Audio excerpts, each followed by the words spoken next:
अस्सलामुअलैकुम viewers, welcome to my YouTube channel. तो कैसे हैं आप सब? उम्मीद करती हूँ आप सब ठीक ठाक होंगे, खैर आफियत से होंगे। तो आज मैं आप सबको बताऊंगी मुनीब भट्ट के 10 मशहूर ड्रामों के नाम। अगर आप लोग इंटरेस्टेड हैं तो मेरी वीडियो को एंड तक देखें और मेरे चैनल को सब्सक्राइब भी करें। चलते हैं आज की वीडियो की तरफ। तो लेट्स गेट स्टार्टेड। नंबर 1, कैसा है नसीबा। नंबर 2, बांदी।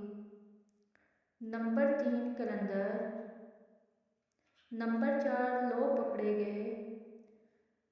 नंबर 5, जिंदान। नंबर 6, शिद्दत। नंबर 7, ये ना थी हमारी किस्मत। नंबर 8, बातें। नंबर 9, मोहब्बत एक सज़ा।